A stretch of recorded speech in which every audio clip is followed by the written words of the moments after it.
Hello મિત્રો, આજે આપણે બનાવવાના છીએ ભરેલા કંટોલાનું શાક અને એ પણ ચણાનો લોટ વાપર્યા વિના. તો જોઈએ આજે આપણે કયો મસાલો ભરવાનો છે. સાવ નવી જ રીતેથી આપણે ભરેલા કંટોલાનું શાક બનાવવાના છીએ.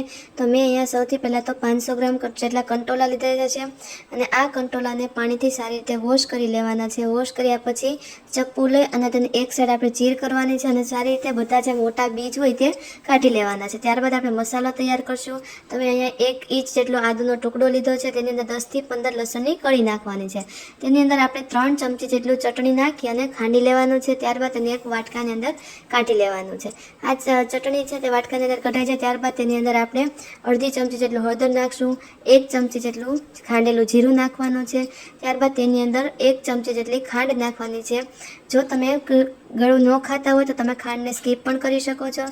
ત્યારબાદ તેની અંદર સ્વાદ અનુસાર મીઠું નાખી અડધો ફાડો લીંબુનો રસ નાખવાનો છે. તે પણ તમે સ્કીપ કરી શકો છો. જો તમે ખાટું ખાવ તો લીંબુ નાખવાનું, બાકી સ્કીપ કરી શકો છો. ત્યારબાદ બધાને સારી રીતે પ્રોપરલી મિક્સ કરવાનો છે. એક પણ ગાંઠ ન રહે તેનું ધ્યાન રાખવાનું છે. હવે આપણે આ મસાલો છે તેને કંટોલાની અંદર ભરવાનો છે.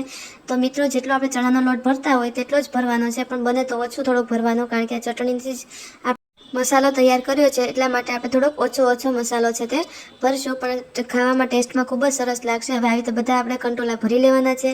ત્યારબાદ આપણે એક કુકર લઈશું. કુકરની અંદર 2 પાવડા જેટલું તેલ નાખવાનું છે. તેની અંદર અડધી ચમચી રાઈ નાખવાની છે. રાઈના દાણા ફૂટી જાય ત્યારબાદ તેની અંદર 1 ચમચી જેટલું જીરું નાખવાનું છે. અડધી ચમચી હિંગ નાખી અને જે કંટોલા ભરેલા છે તે આપણે નાખી દેવાના છે. સાથે કંટોલાને તેલની અંદર મિક્સ કરી દેવાના છે. અને મેઇન સિક્રેટ એ જ ધ્યાન રાખવાનું છે કે આ જે કંટોલા નાખ્યા પછી 2 થી 3 મિનિટ જેટલું આપણે તેલની અંદર આને ચડવા દેવાનું છે.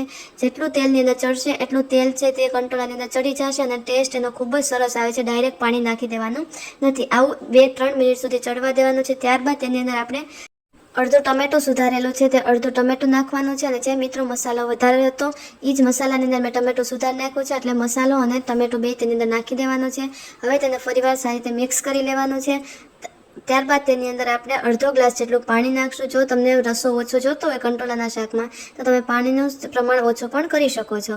ત્યારબાદ પાણી નાખી અને આપણે કુકરનું ઢાંકણું છે તે બંધ કરી દેવાનું છે. અને આની અંદર આપણે 4 વિસલ વગાડવાની છે. 4 વિસલ વાગી જાય ત્યારબાદ આપણે કુકરનું ઢાંકણું છે તે ખોલી લેવાનું છે અને જોઈ લેવાનું છે કે આપણો કંટોલા છે એ વ્યવસ્થિત રીતે ચડી ગયા છે. જો મિત્રો, તમે જોઈ શકો છો કંટોલા છે વ્યવસ્થિત રીતે ચડી ગયા છે અને આપણને ટેસ્ટ આનો ખૂબ જ સરસ આવવાનો છે. જેવી રીતે ચણાના લોટનું શાક બને છે, આ એનાથી પણ વધારે ટેસ્ટી લાગે છે અને ભરપૂર માત્રામાં આપણે લસણ નાખ્યું છે તો ટેસ્ટ ખૂબ જ સરસ આવશે. જો તમે જોઈ શકો છો કેટલું સરસ દેખાય છે. ત્યારબાદ આપણે તેની અંદર કોથમીર નાખી દેવાની છે અને ગરમા ગરમ છે એ સર્વ કરવાનું છે. જો મિત્રો, તમને આ વિડીયો પસંદ આવતો હોય તો લાઇક, શેર અને સબસ્ક્રાઈબ જરૂરથી કરજો. અને આગળનો વિડીયો તમારે કયા શાકનો જોઈએ છે તે મને જરૂરથી કમેન્ટમાં જણાવજો. જો છે ને મિત્રો, ખૂબ જ રસદાર અને રસાવાળું એવું ભરેલા કંટોલાનું શાક, જેમાં આપણે ચણાના લોટનો બિલકુલ ઉપયોગ કર્યો નથી. Thank you.